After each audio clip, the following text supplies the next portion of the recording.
God, in the name of Jesus, we thank you so much for your loving kindness and your tender mercies on today. We ask you to continue to watch over the city of Glenarden, its leadership, its administrative staff that helps to run the city, and its citizens, Lord.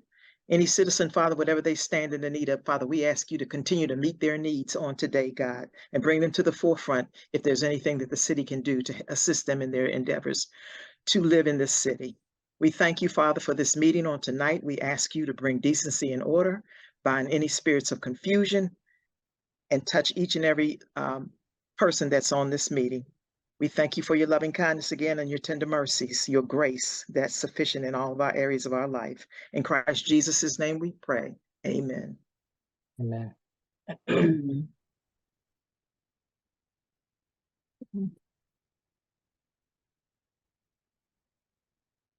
Roll call.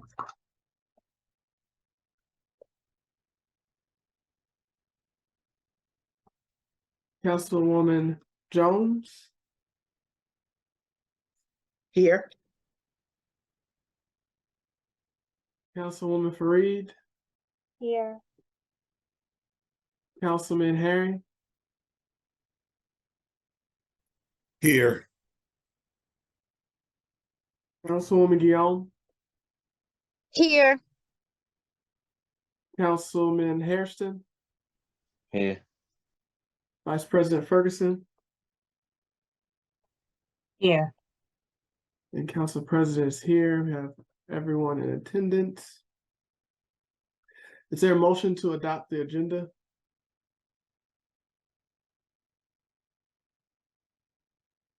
So moved. Is there a second? Second. Any discussion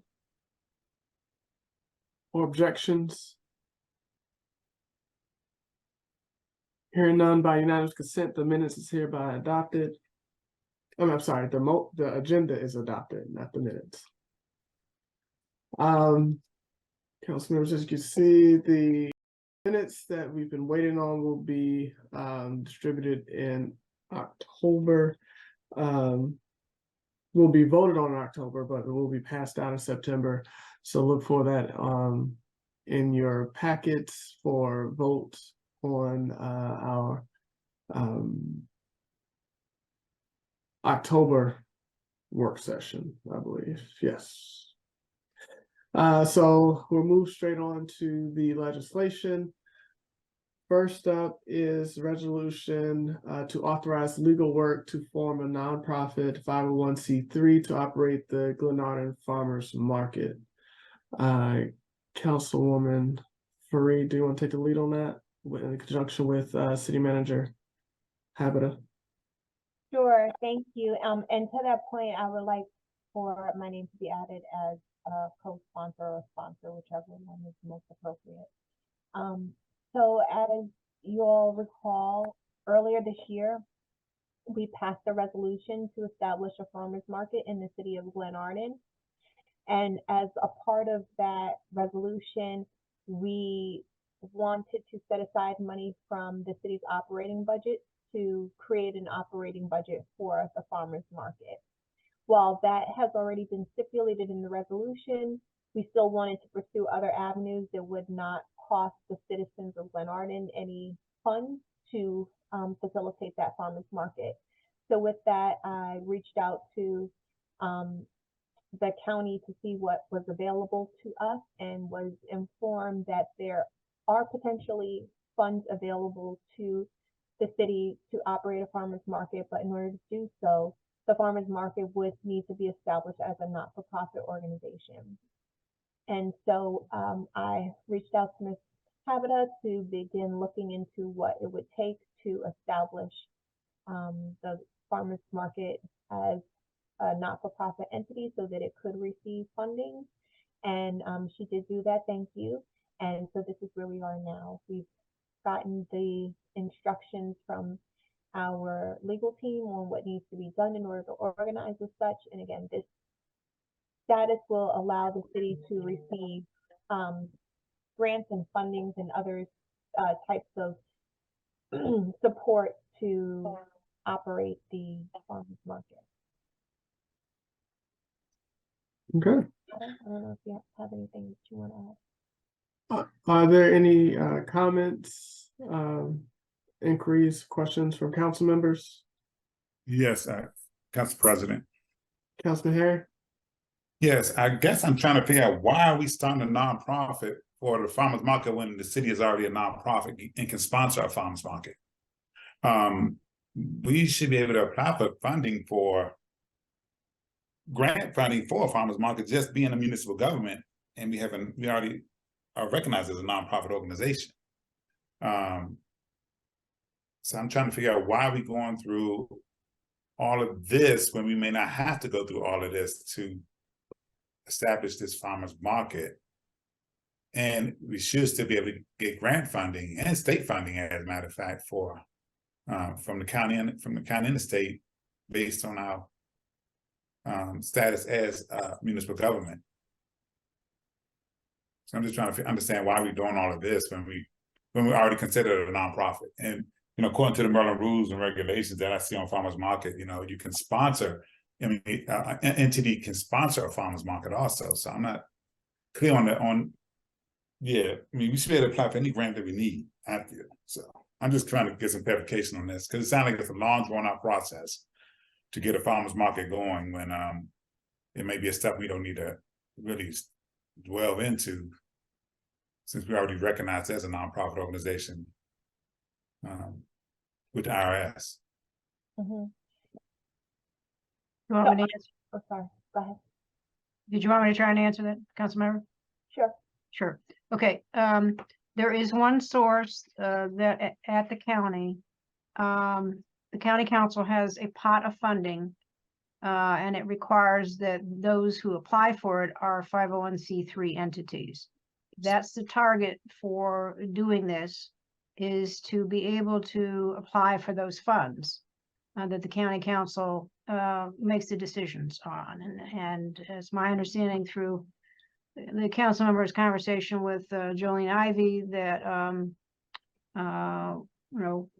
we could apply for those funds, but we'd have to have a nonprofit status. And so, yes, we're a nonprofit, and we can apply to corporations or to whoever, and they will get a tax deduction if they donate. But this is a special annual grant that the county council has control over. Does that help? It doesn't, but because I'm just understanding if we're recognized as a nonprofit through the IRS, that should be fully acceptable for the council. I would like to see the actual program that we're talking about also. I mean, I just think that we're recreating the wheel here. So we have a nonprofit within a nonprofit. So yeah, I mean, yeah, okay. I would like to see that information. We can provide that information from the county council if that would be helpful. Yeah, if you there, I just would like to see what program we were talking about. Okay. With the county council. Yeah. That's because my thing is, if we start a nonprofit, then we're gonna have to also regulate, then the funding that they got, we got to watch that, we got to maintain that. They got to maintain their own set of books. We got to make sure those are audited because it's all going to be part of the city of Glenarden. So you got to have 2 audits. You got to have it's a whole lot of things coming. That's going to come on board with running a nonprofit within the city of Glenarden that we ourselves are owning. So I mean, I think we need to look at that also. So, whereas if we were doing it, if we could get the funding just through the city of Glenarden, it'd be part of our audit process anyway. So we're going to have auditors to audit the nonprofit. And also, will there be salaries involved with that also? Are we looking at salaries again? So. All right, thank you. Thank you, Councilman Harry. Are there any other comments or questions from the council? Okay, hearing none, we'll wait to receive the additional information and go from there. All right, moving on. Next is a resolution to authorize an indefinite quantities contract with NZI Corporation for street improvements through the city of Glenarden. City Manager Habita. Yes. The resolution would give authority to spend the money that's outlined in the resolution, 700,000 for, that's in the capital budget for milling and resurfacing of roads, $292,350 for concrete improvements, sidewalks, curbs and gutters, driveway aprons, installation of speed humps, and 40,000 would be added in for ADA sidewalk improvements. They have a contract with Prince George's County Department of Public Works and Transportation. That contract, as my understanding, has been extended from December of 2023 to December of 2024. We're waiting to get the paperwork that the NZI will be getting from the county, confirming that. It's a verbal confirmation at this point. And given their unit prices and what happened with the work that was just done on Glenarden Parkway, we have some money left over, which council gave us permission to go ahead and spend the 91,000, which we're in the process of designating roads for that work in cooperation with NZI. So this would basically give us the open door to go ahead and work with NZI construction on selecting the streets, and it would be based, as you see on the second page of the resolution under item 2. The assignments would be made to NZI based on the street and sidewalk analysis completed by Charles B. Johnson Jr., our engineers, for prioritizing which streets, which sidewalks would be done. And so it's here for your answer any questions you might have. City Manager Habitat. Any questions or comments from the council? Yes, Mr. Councilman- President. Councilman Harry?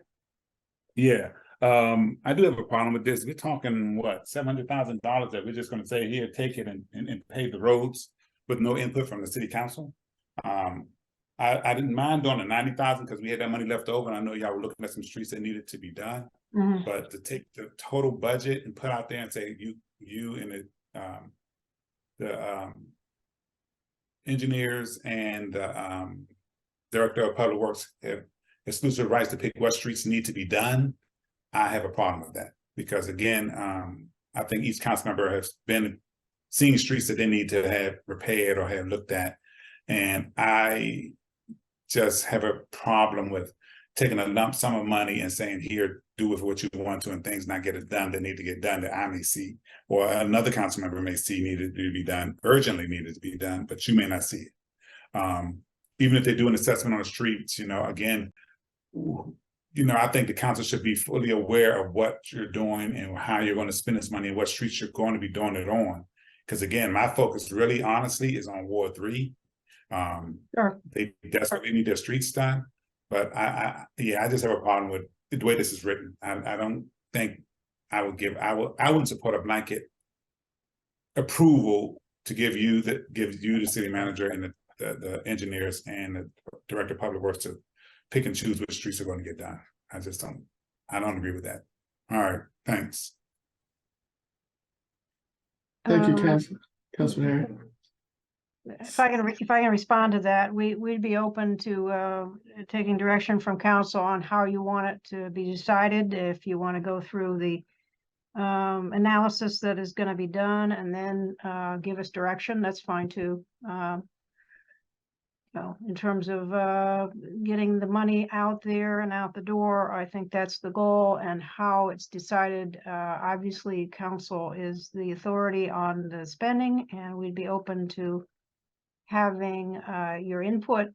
Ward 3 is the first area that the CPJA, Charles B. Johnson engineers are focusing on. And so that is probably going to be done this week, as I recall from the latest conversation I had with Mr. Simpson. So certainly, the language in item 2 can be changed. We're trying to get some things going and get it underway, and your direction would be appreciated. Thank you. So if we can, I'll make a note if we could just adjust the resolution. So an analysis we done across the city. A Yes. report will be given to the council, and then from there, based on the budget that we will have, we'll target the priorities, the high priorities first, and go from there, I guess. Okay, we'll rewrite that section All right, on item 2. Mr. President. Oh, Councilman Hare? thank you. Yeah, and I'm not sure why y'all keep putting driveway aprons in these resolutions, because we do not replace driveway aprons. Driveway aprons are owned by the property owner. Because the only person that uses those driveway aprons are the property owners who run across them with their cars. So we don't replace driveway aprons, and I think that money can be used more on more sidewalks or more street paving, not doing people's driveway aprons. I mean, I brought this up last time, you know, because if you do somebody's driveway apron, everybody gonna think their driveway aprons need to be replaced. And, you know, again, the most wear and tear on those driveway aprons is people driving into their driveways with their cars. People don't normally walk on driveway aprons, so that's why we don't replace driveway aprons. And I don't think it's in a charter that we don't replace driveway aprons. In the code, I think it says we don't replace driveway aprons, so I think that needs to come out also. Okay, Is that it, Councilman Hare? Yes, thank you. All right, thank you. Councilwoman Jones? Thank you, Council President. I do not agree. I believe that the apron should be included. There are, if you took a good look at McLean Avenue when it was done, some of the aprons were done because of the unleveled portion of the apron and the sidewalk. In order for a contractor or vendor to correct those issues, sometimes the apron has to be done. And then what about the citizens that are seniors that really can't afford to have an apron done? You know, I think that we should make an allowance to let those be able to identify those citizens and do the aprons. And those aprons, like I said, that are unbalanced, that would bring more curb appeal to having it done when they're already there having the work done would be more a better curb appeal than to just have it there and then you got a apron sitting like this and the sidewalk is straight. And the other thing is that the county also does the aprons now for citizens because of the fact of those different things. At one time, of course, they didn't do aprons, but now they're doing them because the other thing too is that when citizens are approached by the contractors about their apron, then they want to charge them unreasonable prices. So to alleviate all of that, I believe that the apron should be included, especially if there's one that is causing a issue to the sidewalk. Thank you. Thank you. Vice President Ferguson? Yes, I agree with Councilwoman Jones, and also thinking back on a resolution that was presented, I think, in this administration and this term and the last term concerning commercial vehicles. Now, I also know that it is, you know, it was written in the charter or in our code that the aprons were the responsibility of the homeowner. But what I don't understand is how we can do a resolution concerning commercial vehicles not being in the city by way of if the person wanted to park their commercial vehicle in their driveway, then they should be able to do that if they are solely responsible for their driveway, being that it said that, you know, we don't have anything to do with that. That's private. So I just wanted to throw that out there just in case come back, because that's to me that's contradictory. I don't understand how that can be justified to say that someone can't park their Xfinity or their Verizon truck or their you know, Pepsi truck in their driveway. Because we say it in the city, that's law, but they are responsible for, we're not responsible for that driveway being repaired. Thank you. Thank you, Vice President Ferguson. Councilwoman Fareed? I have a question about whether or not the portion of the driveway, I guess the apron portion that would connect with the sidewalk would technically be an easement, because it's not private property in the sense that if you're walking on the sidewalk, you can't avoid walking on someone's driveway apron as you're walking down the sidewalk. So I would think that that portion of that driveway would be considered an easement and would be considered a part of the sidewalk that the city would be responsible for repairing. Now, we're talking about a driveway on a street that doesn't have a sidewalk. I think that's a different thing. But if we're talking about a sidewalk portion of a driveway, I think that that would be something that's public. So I just wanted to confirm. I'm not very well versed on the code as it relates to that, but maybe, I don't know, a city manager could answer that, or code enforcement could touch on whether or not that portion of the driveway. Just to be clear, when we're talking about the apron, we're not talking about the full driveway, right? We're talking about that piece that's at the bottom that like connects with the sidewalk. Yeah. Mhm. Yes. Yeah. Mr. President? Oh, go ahead, Councilman Harry. I just wanted to say the public property is the sidewalk. The easement is the sidewalk. The driveway apron is between the street and the sidewalk. That section right there that your car needs to ride up to get into your driveway. And again, the difference between this and commercial vehicles is that we are a residential community. We are not a commercial district. So we don't park cars, and the county is quite clear that they don't allow commercial vehicles in residential districts. And that's why they have commercial vehicle laws. And they tell people in the county that you cannot park commercial vehicles on public streets and also in residential communities. So, I mean, and that's the difference. Again, you know, it's going to cost a lot of money to do a lot of driveway aprons, because again, if you pick one, you're going to have to do everybody else's. Because I'm going to tell you right now, my driveway apron is messed up. So, you know, will mine get fixed? You know, who takes precedence over who? You know, when you start doing that. I can see if it was a sidewalk, okay, a sidewalk is different. Everybody uses the sidewalk. The city needs to make sure that they're safe. And I can even see doing the apron if the apron is sunk. But then again, I saw on Delwood an apron that was destroyed by the homeowner because they widened their driveway illegally and the sidewalk started sinking. And the apron is going to start sinking because of the runoff of water. And that's what I'm talking about. You know, the city should not be responsible for damage that's being done by the homeowner to property that they really exclusively use. People do not walk on people do not walk in the grass. They walk on the sidewalk, you know, or they walk in the street. So I mean, so that's the big difference when it comes down to commercial vehicles. We're not a commercial district. We are a residential district. And again, commercial vehicles take place. I mean, you can't deny a person to park a commercial vehicle in any residential neighborhood on public or private property, because that's what the code has always said since we had it in the charter. Even when it comes down to sidewalks are considered public property, but our code says that you are responsible for the sidewalk that abuts your house. You know, but the city can, if they so choose, repair the sidewalk. So that's just the difference when it comes down to this. I just see it's gonna be a costly thing. I think we're gonna be going over this stuff more stringently when it comes down to who can and cannot have their apron done, and you're gonna have to tell them why they can and cannot.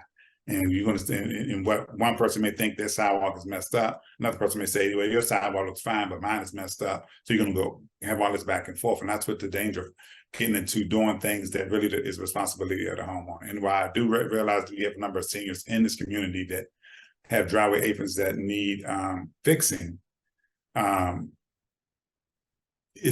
mean, we do have grant money out there. We've tried to make it available to people, you know, to get their driveway apron fixed if it needs fixing. So, I mean, there's other opportunities out there, and I'm not denying any senior the right to fix that driveway apron. Everybody needs to have a safe driveway apron. But I think we need to look and see where we are with our funds and how much we can actually do and how many driveway aprons we have. Out of 2,000 houses, you got 2,000 driveway aprons. How much will it cost to do all 2,000? So I think we need to look at that closely before we commit to doing this. All right, thank you. And thank you, Councilman Herring. In the wording that we're going to restructure the resolution, can we just put as approved by the council based on the analysis that's provided? That way we can, one, have an analysis of how many aprons will be affected. And then if the council so chooses, to what Councilman Herring was saying, if we're targeting, the major projects, see what we have left over, and maybe we can do aprons, maybe we can't, we don't know. But based on the analysis that the council received, the council will be able to make an informed decision on what is going to be included with the budget allotted for this project. Okay. Councilwoman Jones. Thank you, Council President. I'm not saying that we go around through the city and just look for to redo all of the aprons. I'm speaking of sidewalks that are in conjunction with aprons that are defective. I'm not saying that we go through the city and just fix everybody's apron. Because when I look at my apron, there's no issue. Okay, so I don't need my apron to be addressed. And then it's really not in conjunction with a sidewalk. But those areas like on McLean Avenue, where those aprons were in conjunction with the sidewalk, and the sidewalk was at a higher level than the apron, so to even that out and make it look have more curb appeal, then those aprons and sidewalks were done in conjunction with that sidewalk work being done. Thank you. Thank you. And Councilwoman Fareed. Yes, thank you, Council President. I did look it up to try and get a visual so I can make sure I understood what we were looking at and talking about. And after seeing that, I don't know if you want to bring it up, Council President. I do agree with Councilman Herring that we should not be focused on the aprons, but just that portion of the driveway that would be considered the sidewalk, so that it would be continuous, and that should not impact the contractor's ability to do the repair the sidewalks, what the apron looks like. There is grant money available to those citizens who are looking for repairs, upgrades, etc., that they could apply for if they would like to improve the look of their aprons, now that I am clear on what that actually is.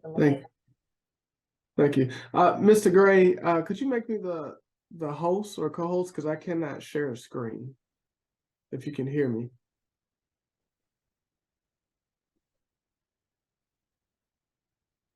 I tried to, thank you. And just for what Councilwoman Fareed shared, we're talking about the apron portion for all the citizens who are just watching. All right. Okay.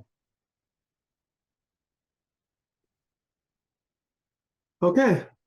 Are there any other questions or comments on this resolution? Mr. President. Councilman Herring?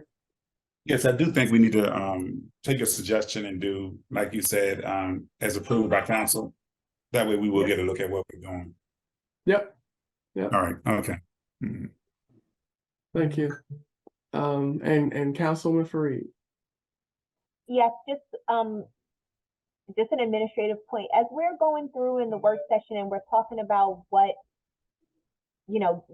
talking about the resolution, can we just sum up before we go on to the next resolution, like what actions we're saying we're going to take on the resolution? Because I'm not clear exactly what we're doing now with this particular resolution.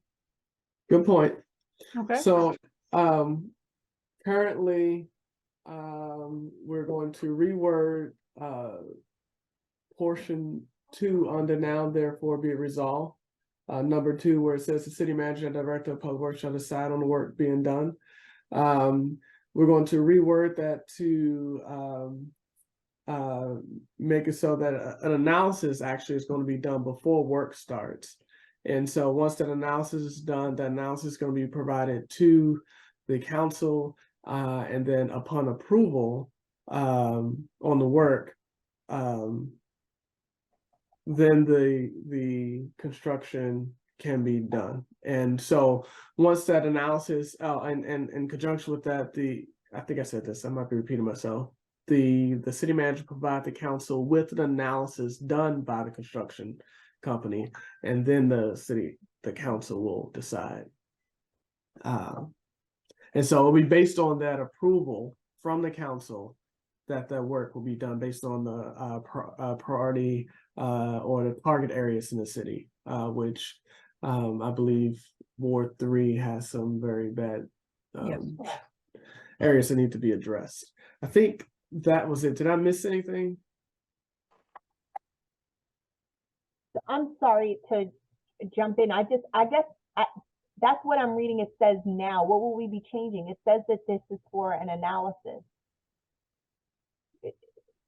It says that that's what the money is for, to be spent on an analysis. It doesn't say that it's for the work to be done. I'm sorry, So I think I'm. Yeah. Go ahead, Ms. Habita. Sure. My understanding is that item two would be reworded so that the council will make the decision on the streets that are the priorities and will approve the work based on the analysis of CPJA, and that resolution is coming up next in terms of what they will come up with. They are starting with Ward 3 analysis. So that's the high priorities. I've heard it. So that's what they're starting with. And so there won't be any staff decisions on anything except what council approves. The only question I'm not clear on is if I should leave the word in on driveway aprons or am I taking it out? I'm sorry, I heard what you said, but I'm still lost as to what we're changing. This resolution is only talking about the analysis. It's only approving the cost for the analysis. Where is Oh no, I'm sorry. We're still on NZI. Yeah, well, NZI. Yeah, no, we're not on the next one. Yes. The other one is for the analysis. Okay.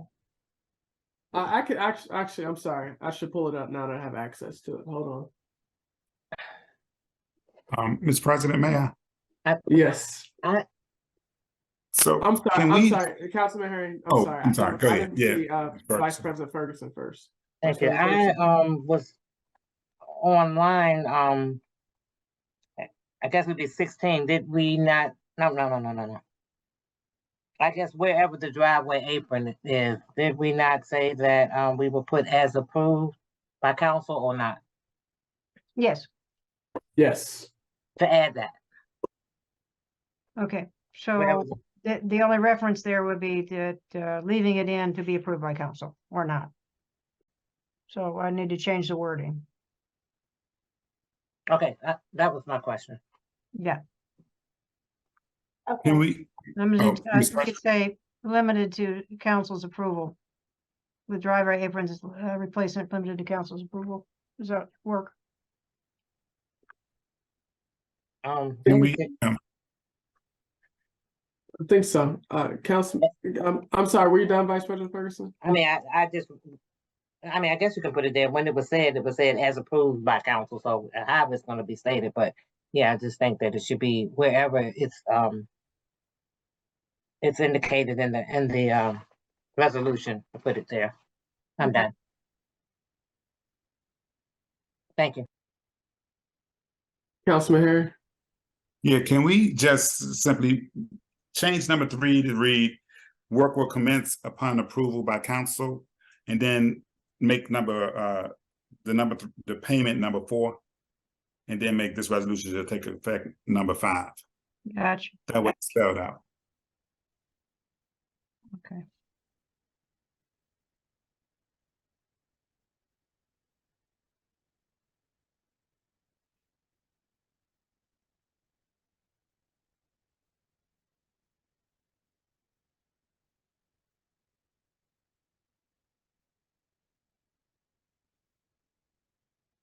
All right. Councilwoman Fareed. Yes. Should we hold this resolution until we get the analysis, this part of the next resolution? It feels like why are we talking about the authorization of the work before we get the analysis? Because if we get the analysis, then we would need to draw up or a resolution would need to be done and say what work to be done, right? Or am I not following? Right, because it's saying here, right, it's going to be based on the analysis completed. So why wouldn't we just table this until we get that analysis and then make the decision about what needs to go into this resolution? I'm not sure why we would do them at the same time. One should precede the other. No? I understand what you're saying. I think that's up to the council. Given global warming, I think we're gonna be able to do concrete work and asphalt work through probably October, November. When do the asphalt plants close? Usually, the first, when it gets below, 32 degrees, freezing. Council President, may I? Yes. Just a quick Councilman. question. So, City Manager Hobbit, we're bringing these resolutions together in order to have them ready. So as soon as, if they're already approved, once the analysis is done, we can go right into the work. Am I understanding that? Correct. Okay, that's why we have both of the resolutions on the table.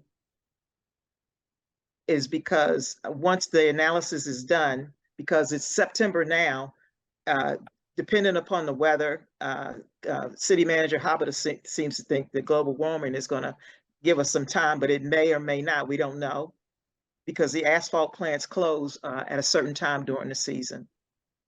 So that's why I'm seeing that both of these resolutions are being put together.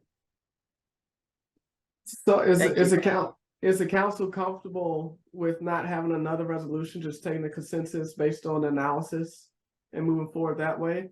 I think I understand where Councilwoman Farida's come from, and also understand the need to just, once analysis is done, be able to move quickly. But the council, I think, has to be prepared to move quickly as well. So if we pass these two resolutions, then in my opinion, I don't think we'll need another resolution. It'll just be a consensus based on the analysis to move forward. Is there any objection to that?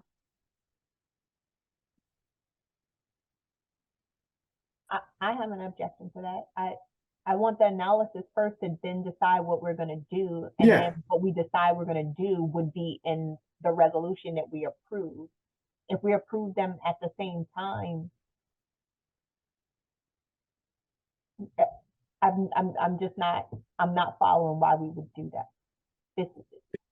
Because none of the work will start until the council approves. So this is really just, I mean, I see where you're coming from, just administrative. We can approve it now, the resolution now, that will have in the language of the resolution that still nothing can be done until the council approves it.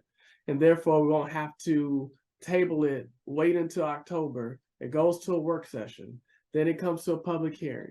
Then it comes to a regular session. And then by that time, it's the end of October. And before work could start on that. When we can go through it now, knowing that that work could not start based on the language in the resolution, it cannot start until it is approved by the council. So therefore, when that analysis is done, we don't need to go through the same step, work session, public hearing, regular session. It'll just be a consensus from the council to, okay, we, based on this analysis, we'll move with, priority 1, 2, and 3 and go that route. What if the amounts change based off of the analysis? Then we wouldn't move forward with it. Okay, I think I'm not in support of doing it that way. If that's, I think your question was, is there any opposition to it? Yes, I have opposition to doing it this way. I would prefer to approve the work to get the analysis, make a decision on what we're going to do, and then authorize that work based off of what we review in the analysis. I don't want to pre-approve. I don't know what the analysis is going to say. I don't see why we would do this. And Ms. Habita, you can correct if I'm wrong. The 700,000 is the max that we put in the government. Max we put in the budget for this work, right? For road work, milling and resurfacing, and then you add the concrete work in, you're looking at $1 million worth of work when you add up the concrete work and the ADA sidewalk improvements.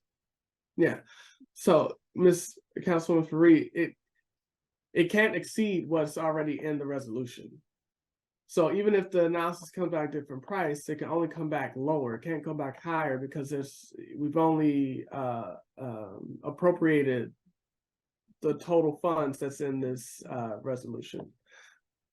But we could continue to work through it. It still has to go to a public hearing, still has to go to a regular session. We'll see the revised language and go from there.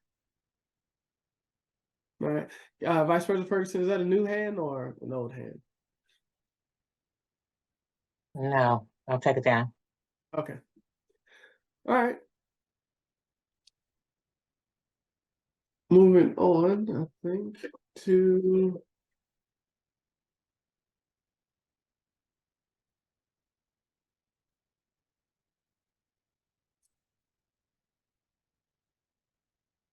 a resolution accepting a cost proposal from Charles P. Johnson Jr. and Associates for topographic survey of the 7th Street Park.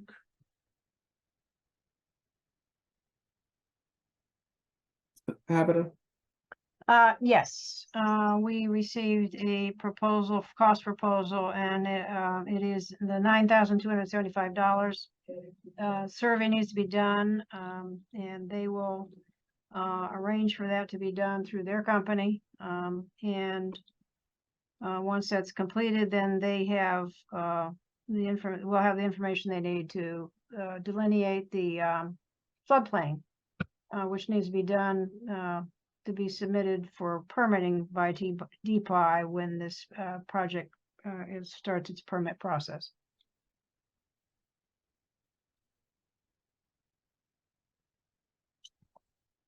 Okay. Any questions from the council? Yes, Mr. President. Councilman Harry? Yes, are we doing two things with this resolution? The park, 7th Street Park, work and also sidewalk analysis? No, this one is only, 8,060. I'm sorry. There's two things in here. Council President expended 19 for an analysis of all city streets and 8,060 for an analysis of all city sidewalks. But I thought, am I looking at the wrong one? I'm looking at the wrong one. I'm sorry. Yeah, you're good. I've switched it around. Okay, yeah, I'm sorry. I was looking at the wrong one. I'm good. Okay. Thanks. Yeah, I'm good. Yeah. All right. Any other comments or questions?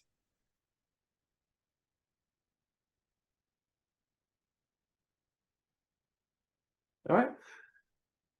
Then we'll move on. Next resolution is a resolution accepting the cost proposal from Charles P. Johnson Associates Engineers for analysis of all city streets. This is what Councilwoman Fareed was talking about earlier.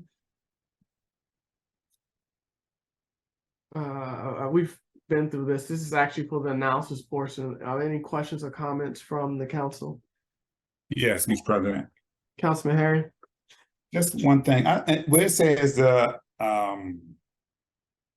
engineering services will come out of, what's that, administration budget? I thought Yes.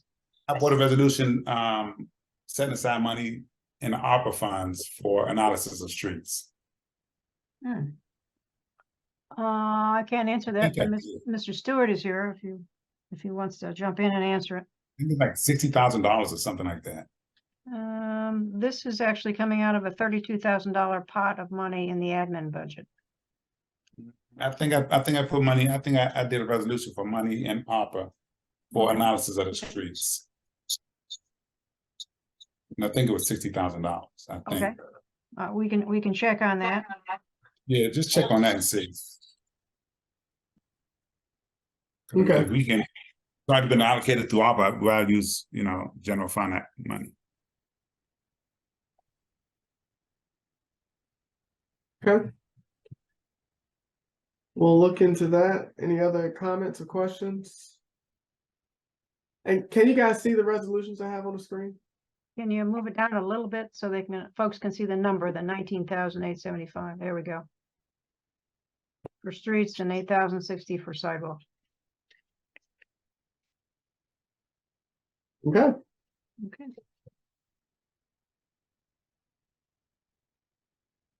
Hearing none, we will move on to the next resolution.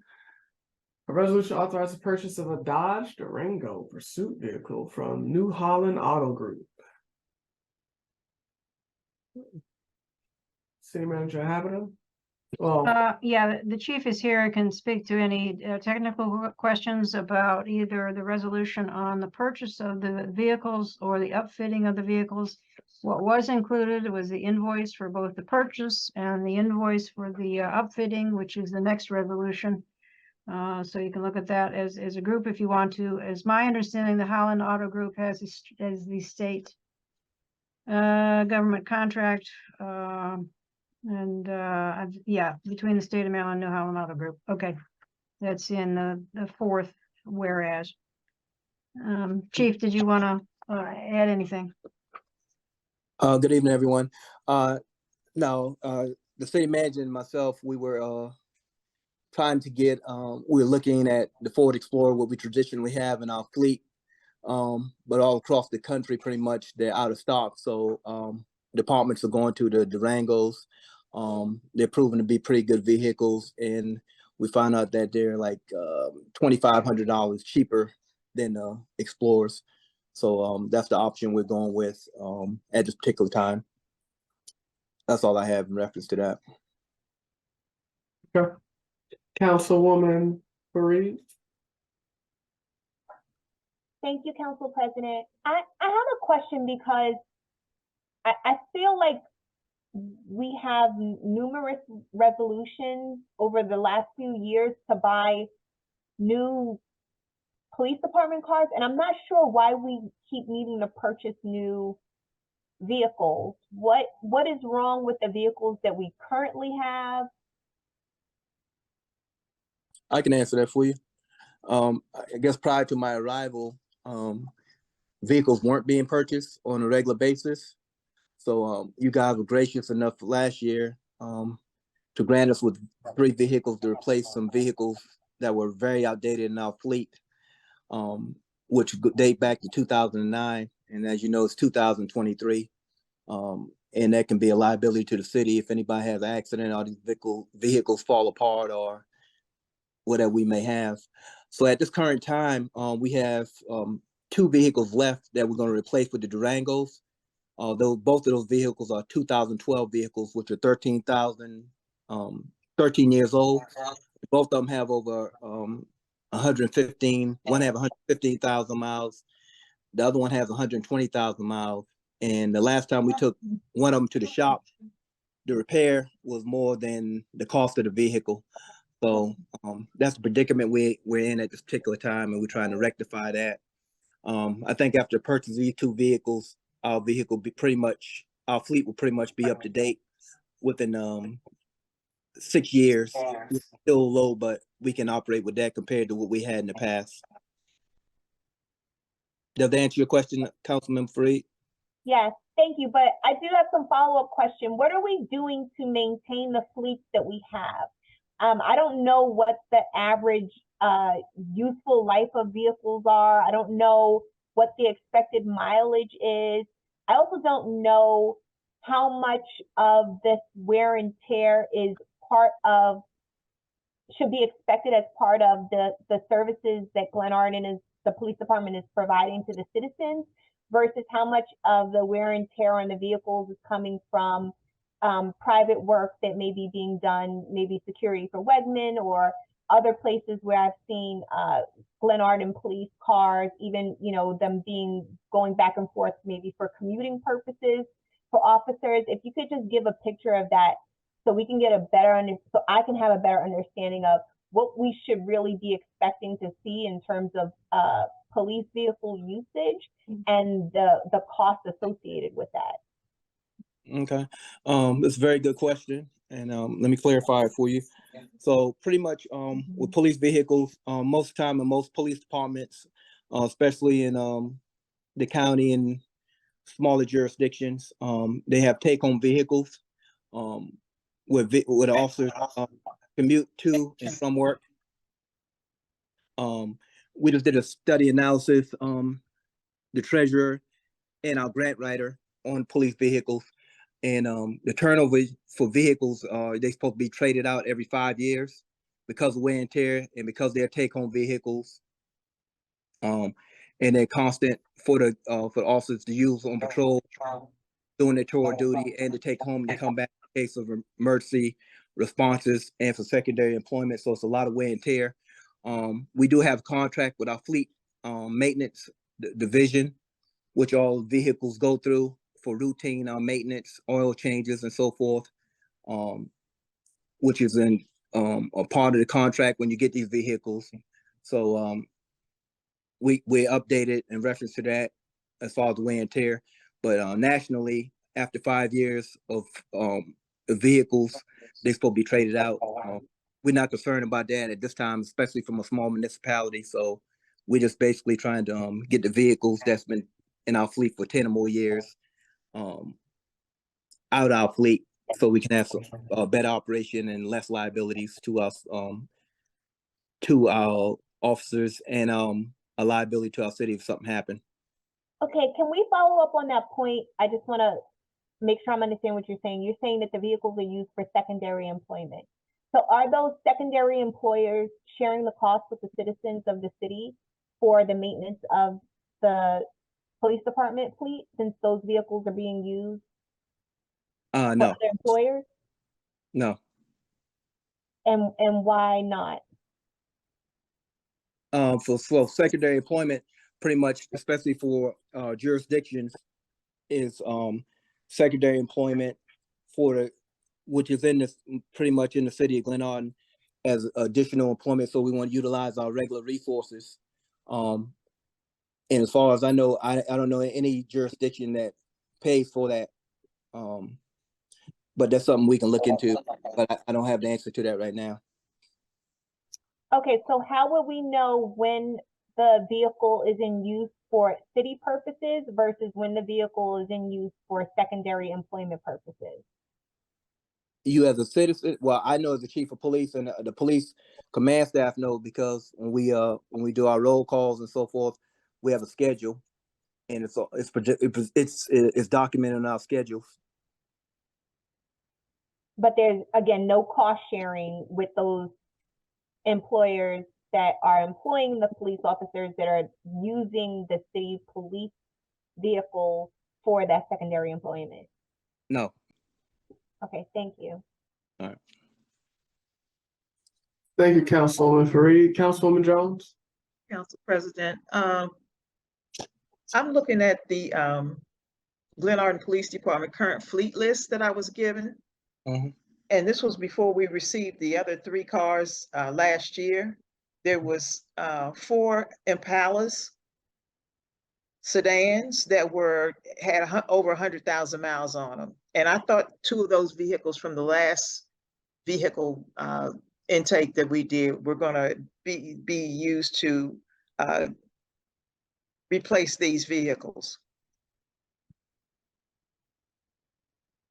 The 2009 Impala sedan, is that gone? Is that off the lot? Yes, ma'am. Is the Tahoe off the lot? Yes. Okay, so then that leaves the other 3 Impala sedans that had over 100,000 miles. Are there, 2 of them were being used by, looks like Knox and Harris.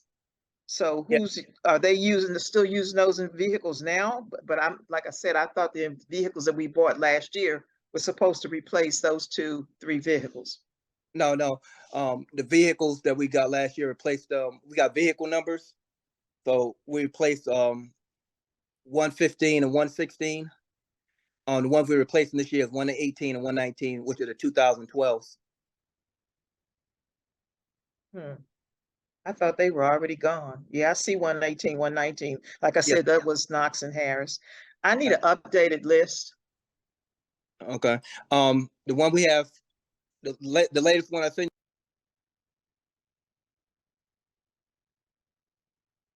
I'm sorry, I can't hear you. I'm sorry, I hit the mute button by mistake. I'll send you an updated list with the vehicles. But yeah, the current ones we're trying to replace now is the 118, which is the 2012 with 120,000 miles, and that's the one I just told you.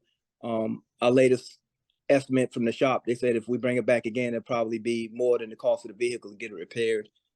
And 119, which has over 115,000 miles, which is also a 2012, both which are over 13 years.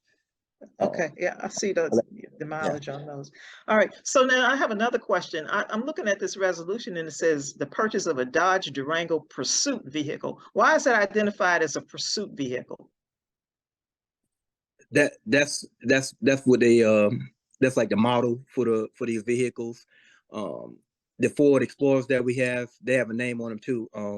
They're called police interceptors. So that's just a model of the vehicles they use for police.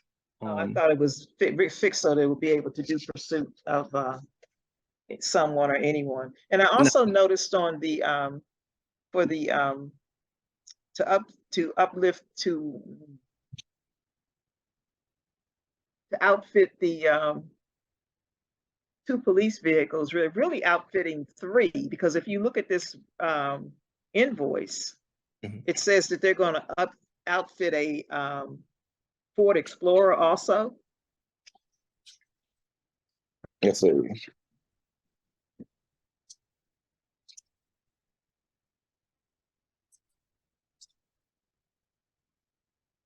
I know we had them on it for 2, so I'll take a look at that. But I think we'd have had it on it for 2.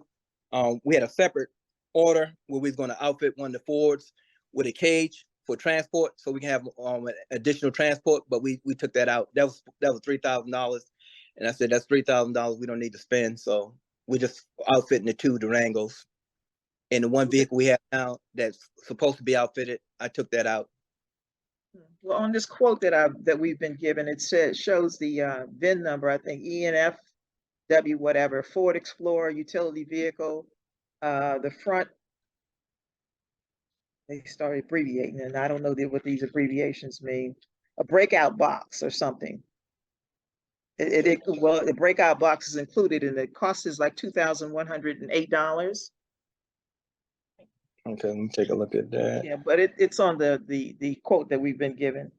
Okay. It shows the 2 Dodge Durangos being tricked out. I mean, outfitted, and then it shows this Ford Explorer. So. Okay, I see what you're talking about. Yeah, I'll find out what that is. I'll find out what that is. Let's see.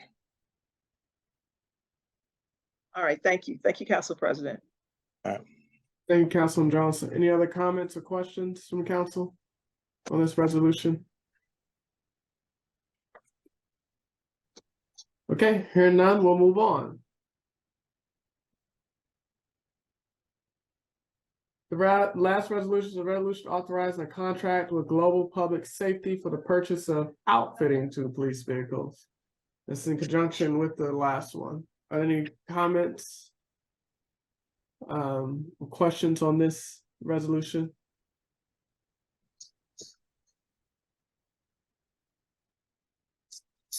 Councilman Jones, your hand is up, but it's from last Oh, one.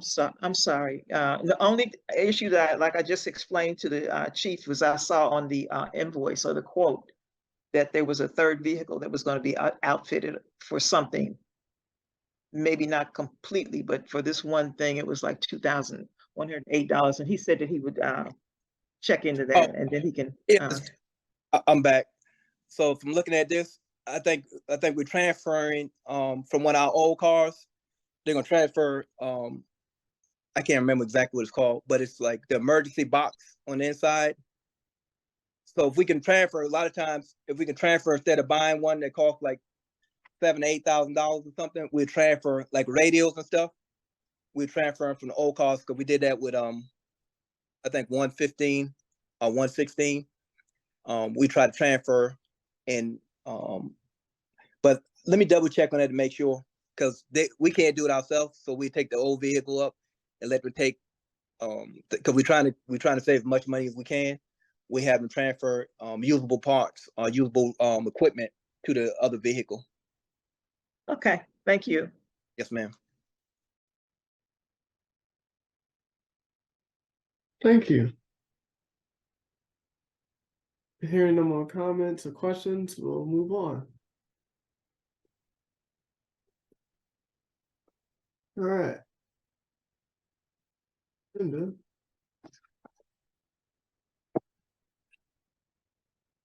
Next up are the administrative reports.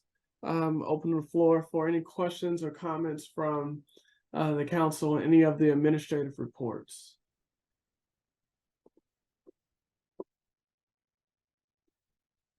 Yes, Mr. President. Councilman Harry. Yes, this is for the city manager. I was reading your report, and I don't see anything in there, and I know I mentioned it to you earlier about the senior nutrition center and the seniors that want to start using it to play card games down there. And I know you sent me an email about programming and all of that, but I just feel that that needs to move forward. We're dragging our feet on this. Just a little history. In 1978, the city applied for a federal grant from a grant from the federal government for seniors to build that addition to the building. And the city was awarded it. And in 1979, resolution R2779 actually expensed the money for the building of what they call it, the senior/community room, community facility. So I'm not sure why we're dragging our feet on this situation here when it comes down to seniors want to use it. I mean, if seniors want to use it and go and play cards and let them go play cards, I mean, we're talking seniors that are 60, 70, 80 years old, we drag our feet too much longer, it won't be any left to even use the center. I'm not understanding what's going on here and why these seniors who just want to get out the house for a little while to enjoy each other's company is being held up.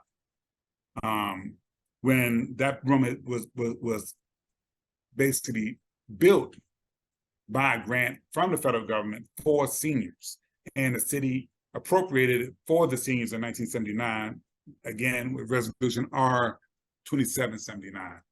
So when are these seniors going to get in there to start playing? I'm not understanding what the holdup is here. It's really getting to be frustrating.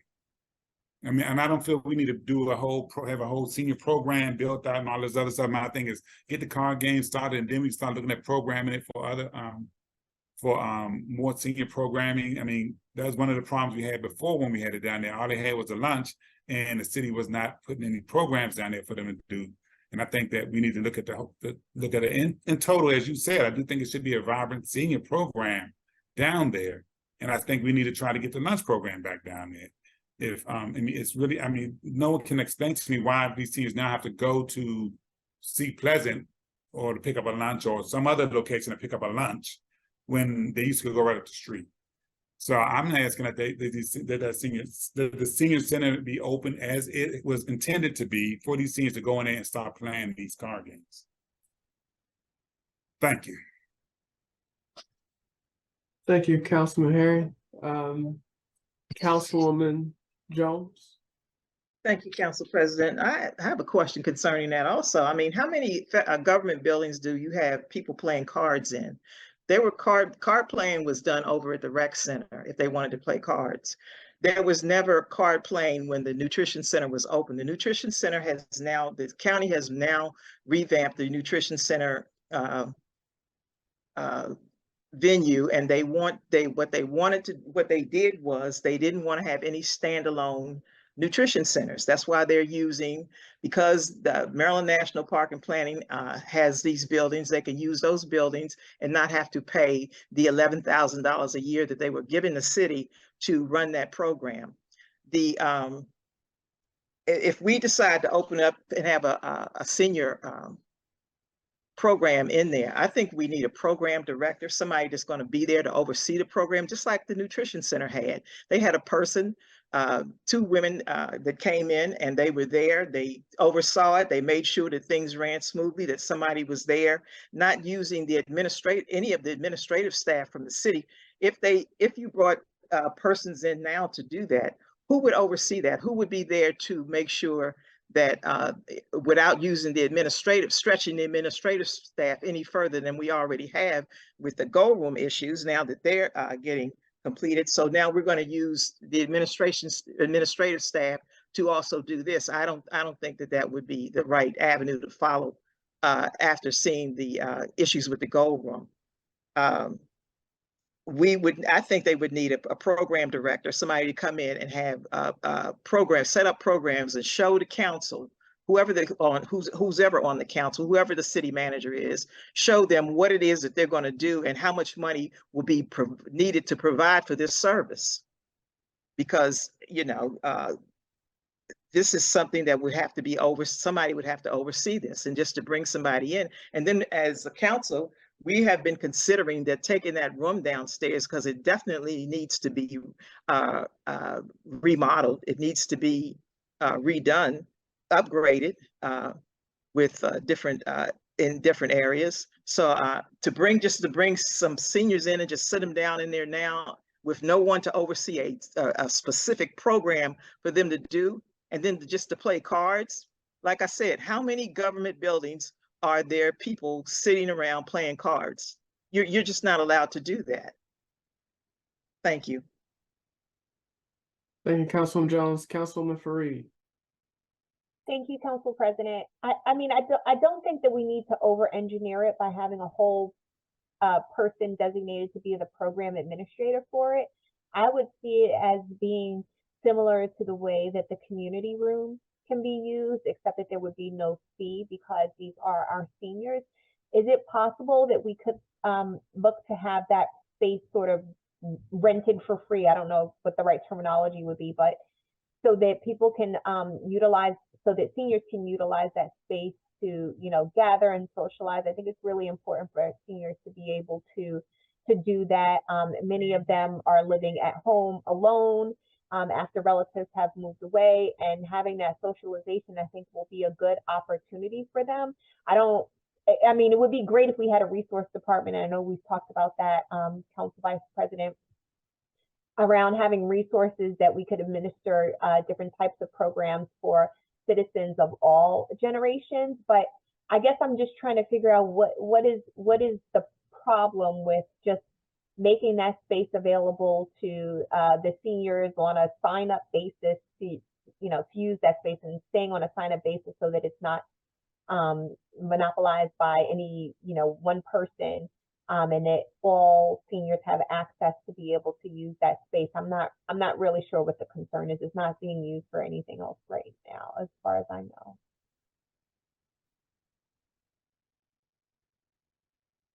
Thank you. And Councilwoman Guillaume. Thank you, Council President. I echo some of the comments that have already been stated. I do think that seniors should have space to basically socialize. My comment, however, and I apologize, my internet was going in and out. So if this was already stated, I apologize for restating it. My comment is more so the cost that this will basically incur. Is there someone that can actually be in that space when seniors are there? I think that's so it's a two-parter for me. Is number one, yes, I do believe that the nutritional center, if it's not being utilized and the intent was to have seniors to actually have a space dedicated to themselves, yes, I do think that that is something that we should prioritize. However, I don't just think that we should just jump in and say, okay, great, now seniors can have this space without thinking about the cost associated with that. One of them being staffing. If staffing has already been discussed, and just disregard what I'm just saying. But if staffing has not been discussed, then I think it's a two-parter. So that's it for me.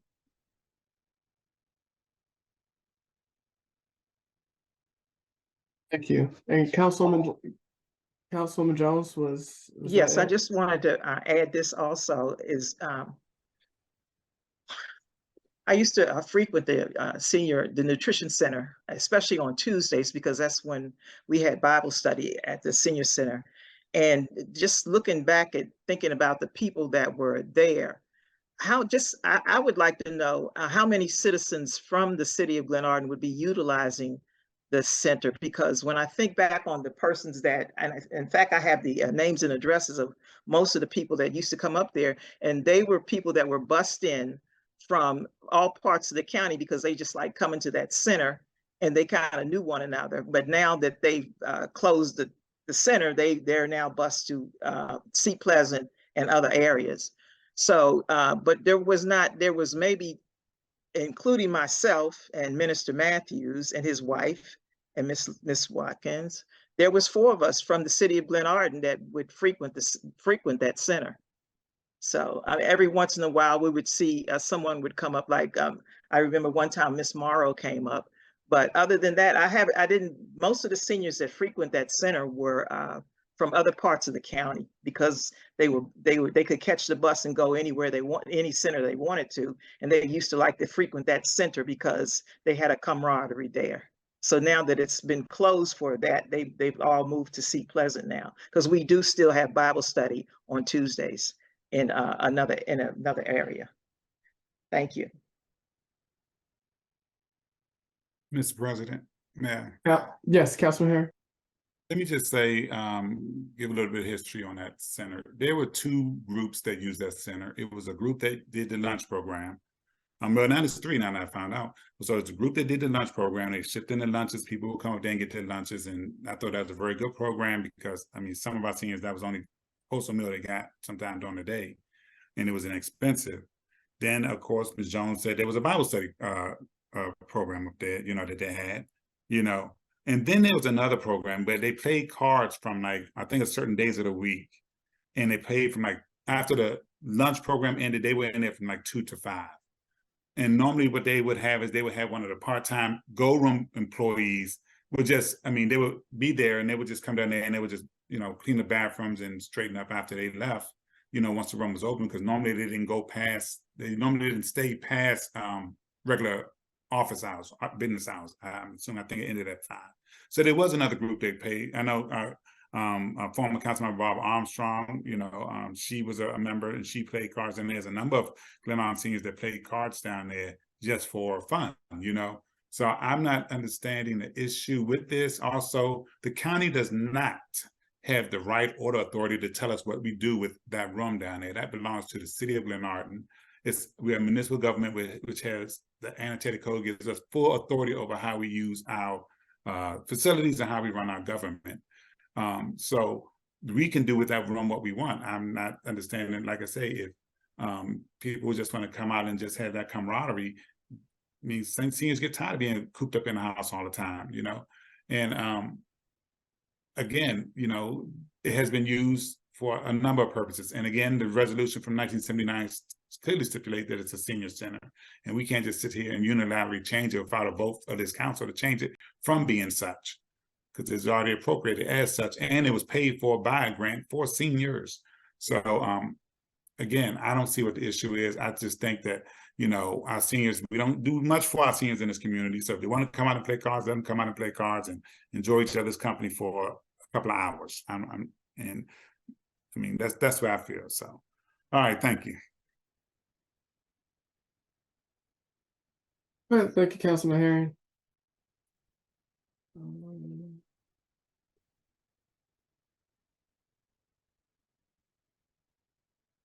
Any other comments or questions as it relates to the administrative reports?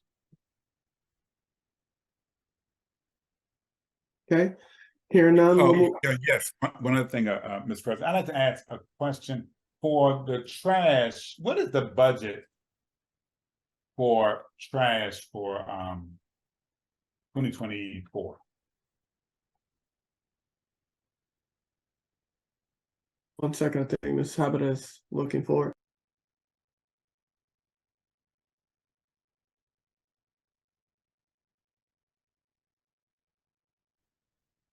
Okay. Trash is $701,000 budgeted. Okay. Okay, for that year. So so we're not in any danger of if we don't get a new trash contractor of you know, having I'm in the budget, we're still well within our contract stipulated amount, we're good if we extend this for 1 year. Because I saw your memo on a 1 year extension.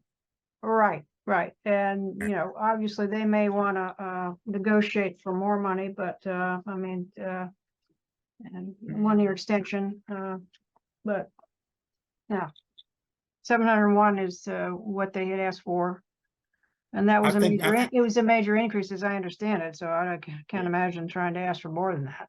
But I think the contract only allows them to request increase based on the CPI. And they have to do that by February. okay.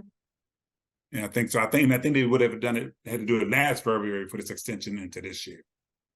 So I think we should be locked into that rate. All right, thank you. Okay.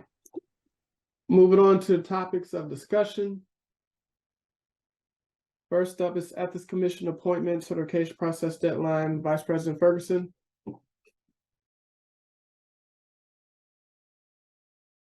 Okay, I understand that we have a assignment to for the to confirm our ethics commission is due, I think, October. And I've been bringing up the issue about appointing people to the ethics commission and also the election board. So as far as I know, I think we have 4 people. Some of them are over, it's supposed to be a 2-year term unless they, I guess we still need them or they resign. So I think we have Newsom, who was appointed in 2017. We have Vanessa Armstrong, I think it's 2018. And we appointed, I look back and we did confirm on June 21st, 2022, Carl Braxton and Yvonne White. So, and then we had gotten changes and amended a resolution. So with that said, and I think it's been about 4 or 5 times that I have spoken to the Mayor Cross about making appointments. And my thing is, even if they're not, they don't qualify, if they're not accepted, we need to keep doing it. So with that said, I'm suggesting that the council take on this task to get, I think we need 1 or 2 more people. I don't know how many we need, but we need to go ahead on and take on this responsibility. But meanwhile, we do have enough to go ahead on and fulfill that task that we have without being in violation. Because right now we're in violation of not having a complete or full commission. I'm done. All right, Councilwoman Guillaume. Thank you, Council President, and thank you, Council Vice President. I do recall you stating this several times, so thank you for bringing this back up as a topic of conversation or discussion. Excuse me. Quick question, if you can restate this again. We need 2 more people for the Ethics Committee, Ethics Board.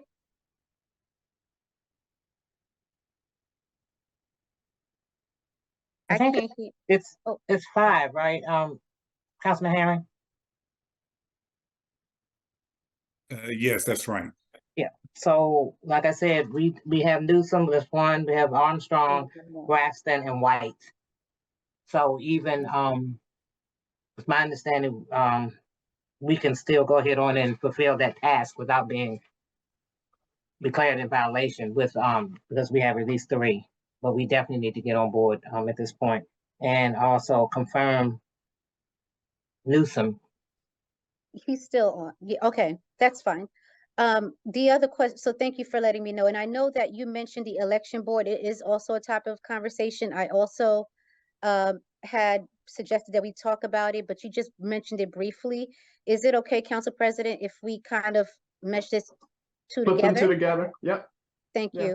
you. I wanted to just know, how many board members do we need for the election board? And if so, I would probably assume, Council Vice President, that you're suggesting to do the same thing that we're doing with the Ethics Committee, which is council just go ahead and try to find some individuals that would be willing to serve on the board, since we've been waiting on the executive office, right? Is that Yeah, what you're? that's correct. I really don't know exactly how many. I know we had a large resignation with the last commission, so I'll find that out, and the board. And yes, that's what I'm saying, that we just go ahead on and take those tasks on, so that we will not be in violation, that we can be prepared, because there's not a cost for us to to appoint these Correct. people to these committees. Okay, Thank you. thank you. And I do agree. I think that we need to do it yesterday, not even tomorrow or later. And so for me, I think what would best, similar to what we just did with the ethics, if we can know what the finite number is for the election board, then we could just, well, I can just proceed with trying to come up with some folks. Okay, I'll find that out, and we'll send a email out with that information to the council. Okay, and for the, well, we can discuss more, but just wanted to make sure that, of course, we knew the rules. I think it's in the charter. We know the rules that are associated with who can be nominated, and, if there should be X number of folks from a certain ward or things of that nature. Yeah, So, yeah. Mhm. okay, thank Exactly. you. Okay, bye.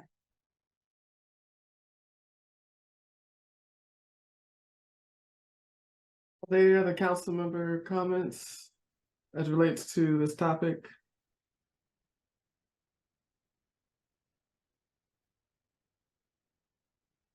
Are there any questions for the mayor? Okay. Hearing no further comments, moving on to the Alta Woodmore development status. Council Councilwoman President, I've Fareed. had my hand up. I was addressed during that last section. I'm sorry, Council Vice President Perkins, I'm sorry, did you address the No, I mayor? did not. I mentioned that I Thank you. had made requests several times, but I did not have any questions or looking for any responses. I was just making a statement to lead into while we are going to, I would suggest that we go ahead on and take over, because it's been on the table quite a few times. Respectfully, your request is filled with. You Mayor stated some Cross, untruths. Mayor Cross, you cannot interrupt the meeting. Okay, this is a council work session where we come together and we work on resolutions. We have topics of discussion, things like that. This is structured for the council. We have onlookers that can observe the meeting as we go forward. If we do have a question as it relates to administrative reports, we can ask the chief, you, or anyone else. But this time we don't have anything for you. Even if you disagree with something, that's fine. That's your right to disagree. But right now we're on topics of discussion with the council. Sure, tell the Vice citizens the President truth. Fergus. Tell the citizens the truth. Mayor Cross, if you interrupt Full of again, I'm gonna lies. move- You're telling lies. Tell the citizens the truth. I would like to add that I have at least 3 emails with it mentioning it, and also you can check the videos. It was also mentioned in some of the meetings. Okay. And so with that said, also I would like to say, and if I'm out of order, you can point of order me, I bind that demonic spirit by the mayor in Jesus' name. She's the liar. So unfortunately, for everyone who's looking, I did try to warn the mayor about interrupting. As you can see, I could not get a word out. She kept on interrupting, so she has been removed from the meeting. As we move on, our next topic is the Alta Woodmore development status. Councilwoman Fareed.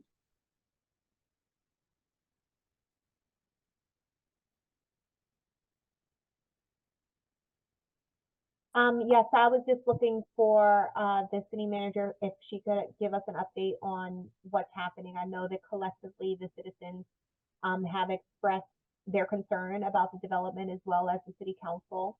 And we have taken actions as a city council to try to appeal what is going on. And so I was just hoping that an update could be provided so that we're all clear on kind of where we are with that. Okay, Yes, Ms. Sabata? yes, the response, the written exceptions to the decision that was made by the planning board went into the county council office on time, and I have not had any further reports from them. We did get a notice that the county council, sitting as the district council, will hear the case, review the mandatory referral to them for all detailed site plans for the Woodmore Town Center projects. So they're scheduled to have their meeting, their hearing on this case on September the 25th, 11:30 a.m. And it's my understanding that it is an in-person meeting. I don't know if COVID will change that, but right now it's at 11:30 on September the 25th.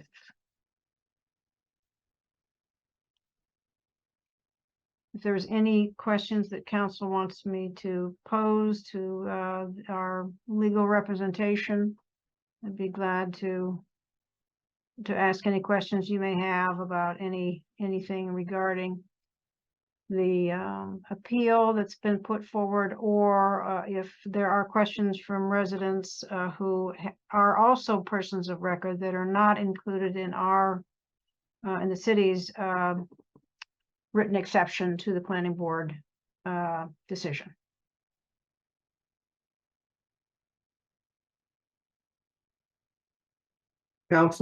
Councilman Harry? Yes, Mr. President. Yes, Senator Benson invited me to a meeting with her that was it Springdale HOA,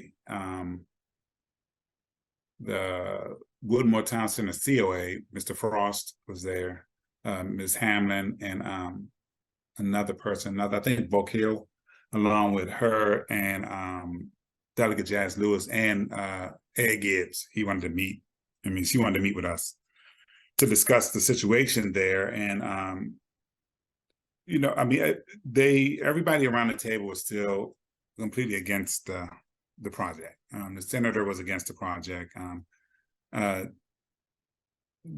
Lewis was not feeling the project, and it had mostly to deal with school overcrowding, safety issues. I said, from our standpoint, from the city, we are concerned about all of that too, as well as, when you build apartments, you do tend to get a higher increase in police service calls there. So the attorney was saying, kept on saying, it was approved back then. And I was just like, no, it was not approved back then. That was a whole different thing. I said, and the problem I had from the city standpoint is that normally everything in Woodmore Town Center, we came in at the conceptual site plan or the preliminary site plan stage. And with this project, y'all came in at the tail end at the detailed site plan and pushed it on through, and we really didn't have a chance to comment. So again, the members, the people that were there were completely against the project, and they made that quite clear to Mr. Gibbs that, no matter what, we're not standing for it. We don't want this project there. And like I said, no one's saying they're anti-apartments. It's just that in that location, it's not a safe location to have 284 apartment units. So Senator Broad, so the members wanted to get a copy of our complaint. Of our appeal to the district council. So I reached out to the city manager, made sure she got in touch with the attorney, that I could share that with them so that we can all be on the same page and they know what to speak on when they get there. Because as you see in our complaint, a number of the issues that we have to deal with is a number of things that the planning board did not do, that we felt they did not do when it came down to that project. So again, Senator Benson is adamantly against it. Delegate Lewis, he's not feeling it.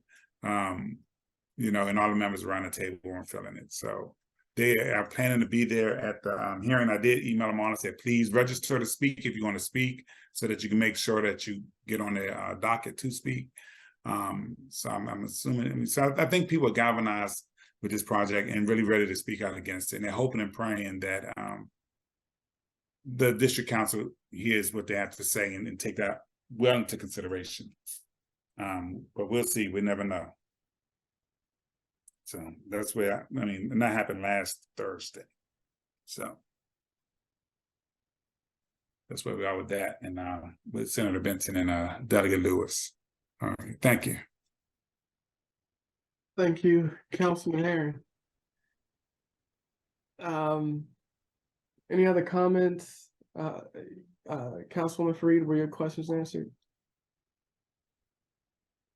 I think that suffices for an update on where we are right now. It sounds like we have a plan of action and we're moving forward on it. So anybody who can participate in that meeting should be sure to register and sign up this week. Okay. Thank you. Next up is impact fees and possible negotiations. City Manager Habita. I had a conversation with Mr. Herring, I'll get some history on the impact fees and what they were all about, and made an inquiry to DPI, Department of Permits, Inspections, and Enforcement, to ask under the Freedom of Information Act, the Maryland FOIA, for the information about the public safety surcharges that had been levied on projects within the city limits since 2008 through 2023. We expected that to take about 30 days, which is what the time that they have to respond under the law. We got the information back in about 2 days, and shared that with Mr. Herring. He and Mr. Stewart did the math and came up with a figure that is $835,000 and change in the amount of public safety impact fees that we would be under the law. And I put in your package under public safety surcharge, section 10-192.1.11. 2A, at least 25% of the revenue collected from a surcharge imposed on construction that is located in a municipal corporation that maintains the police department shall be distributed to that municipal corporation's police department. So the minimum that we would be eligible to receive would be 25% of, it was, Mr. Herring would know the numbers, $3-some million of public surcharge fees that we received in the form of a spreadsheet from DPI. In addition to the 25%, of course, is that there has been, those funds have been placed, is my understanding, have been placed in an escrow account, allegedly, and that there's interest probably that has been earned on that. So the figure might be higher than $835,000. My recommendation is that the council discuss, the possible negotiations with the county, and see what needs to happen for them to release those funds to the city of Glenarden.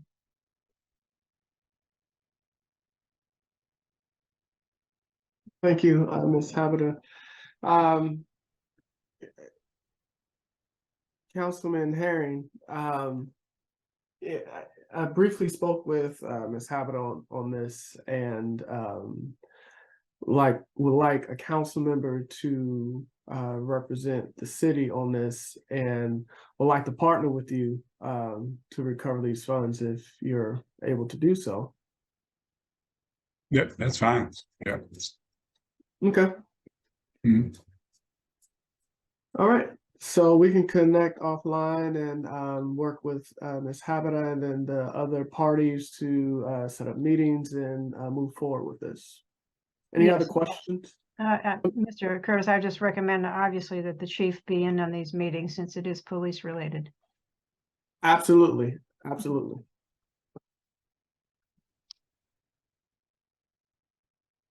Any other comments on this topic? Okay, hearing none, the next up is the turnover of Woodmore Town Center Street update. Councilwoman Fareed.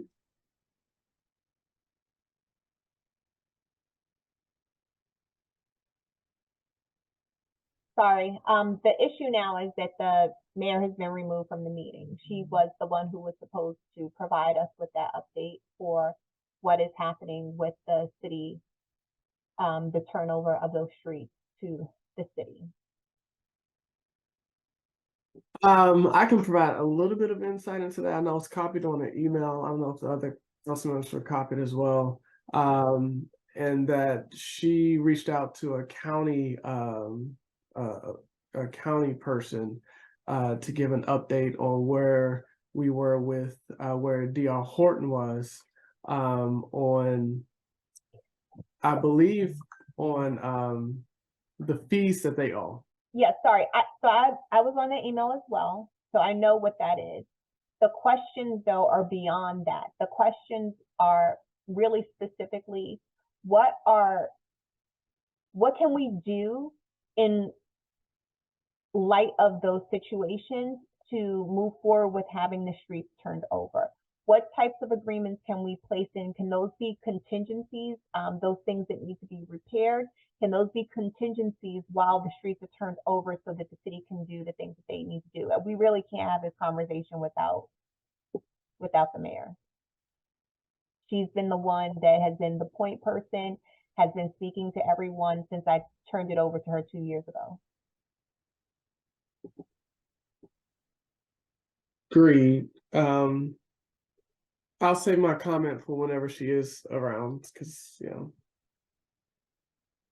don't want to say anything without her here to be able to, respond. So yeah, because the basic status is it can't be turned over until all these things are done, but that's just not satisfactory. That's been the same answer for and unfortunately, I think that's I don't know if anything has been done beyond asking a question of the county.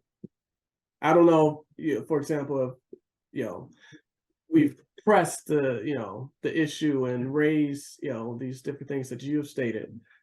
So like I said, I'll just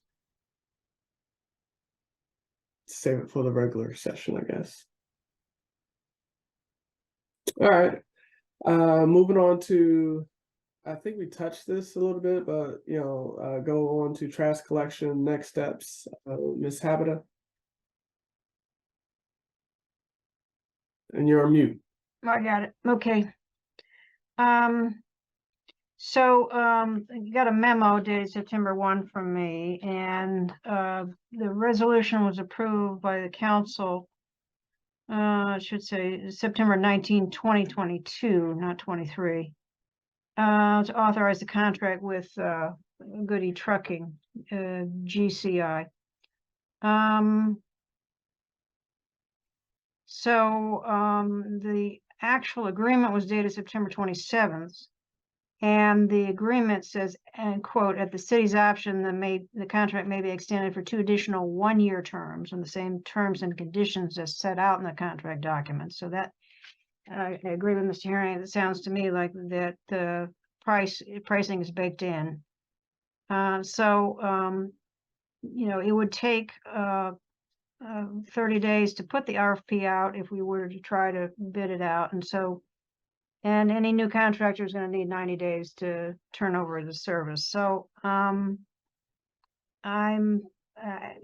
can be corrected on the history with the current trash collection company. As I see it, you've got a couple of options. Extend the contract for an additional year, enter into negotiations with the current contractor, maybe for a lower price. Extend the contract for 1 year and bid out the contract for the next year, which would take effect in September 26, 2024. For your discussion and to fill in some history on this.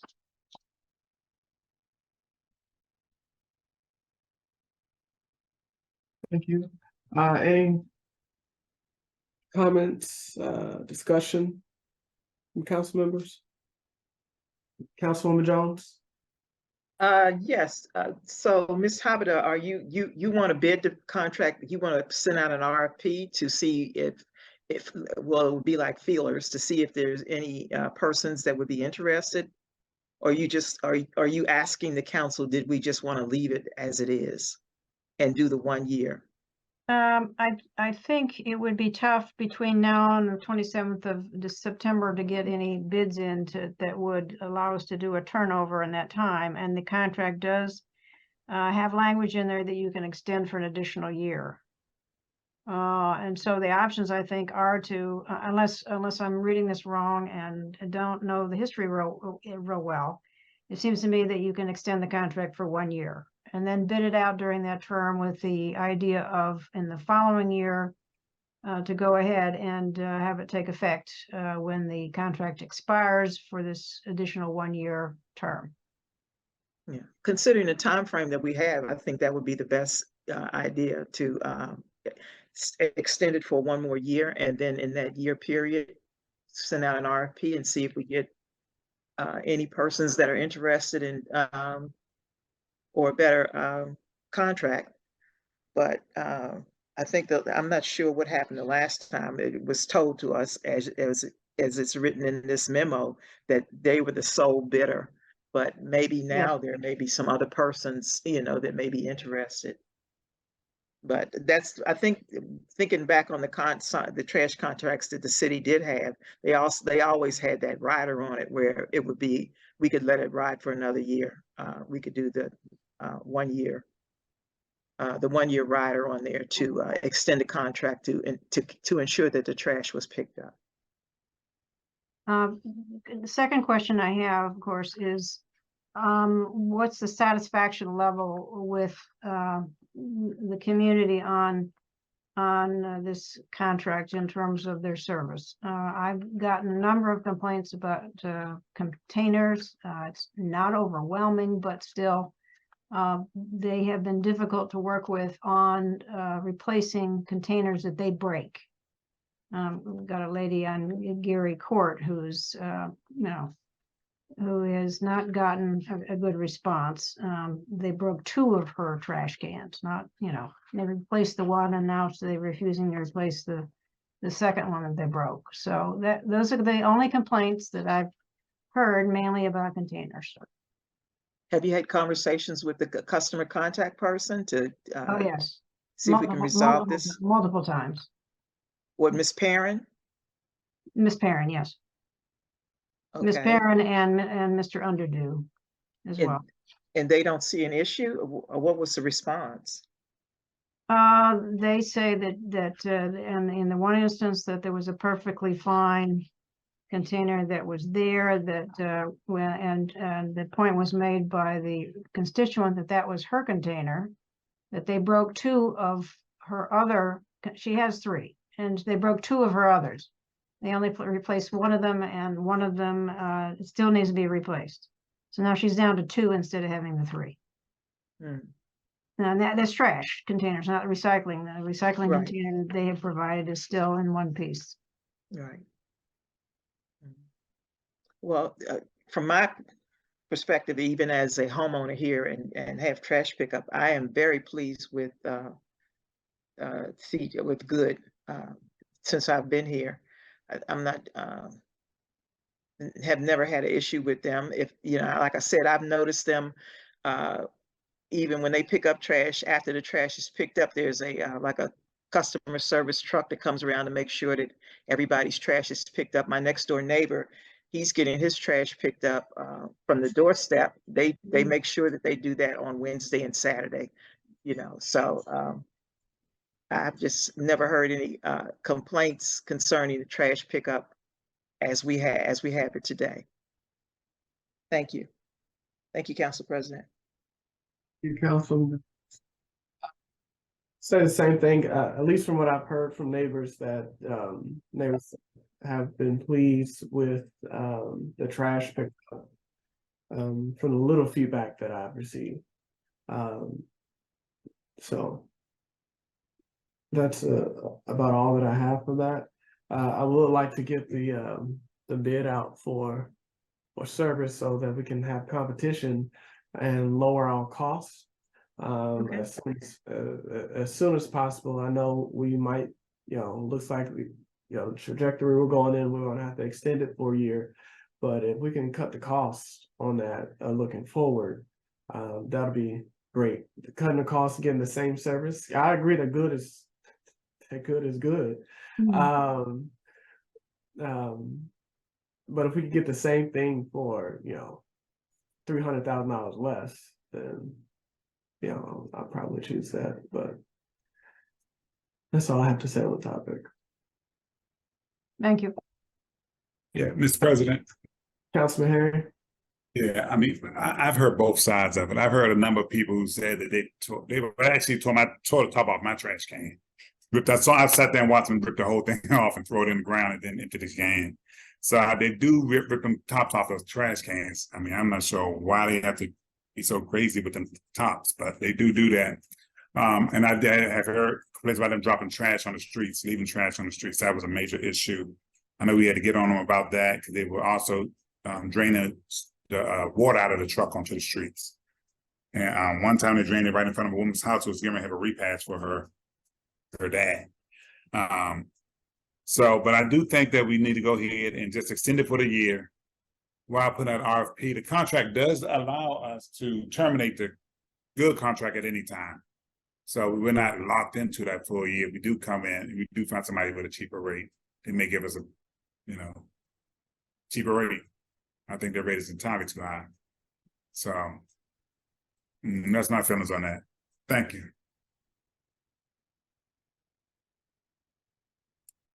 All right. Any other comments as it relates to the trash collections? Okay. We've already touched on the election board, so it looks like that is it for the Councilman Harry. Mr. President, yeah, I do want to. I meant to have something on the agenda. I want to talk about Glenarden Day right quick. It's not supposed to be on there, but I wasn't too worried about it. But I just want to give an update on Glenarden Day. It's September 16th. Hope everybody comes out. Should be a nice time had by all. I do want to say this though, because a situation happened at another event we had. At Glenarden Day, we have a couple of events for adults. The paint and sip and the bingo. The bingo, we're giving away gift cards. I just want to let people know and put people on notice. And we also want to have notices up in the bingo that there are to be no children playing bingo. Also, no children can get raffle tickets. So we're going to make sure we're not giving to. So children cannot win these games. These are games of chance, and children should not be playing these games. It's not allowed in the state of Maryland.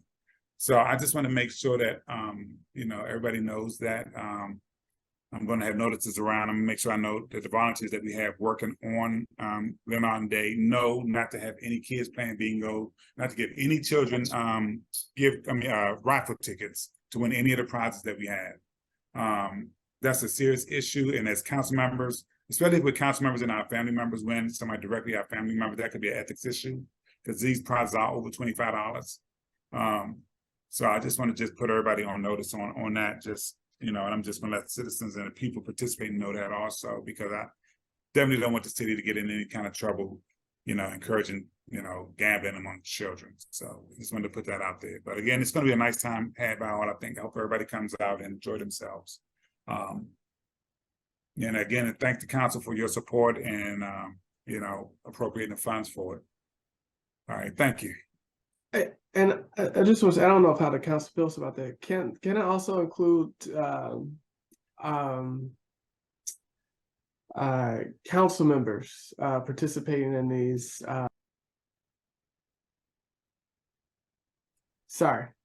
Council members participating in these raffles, and also family members of elected officials.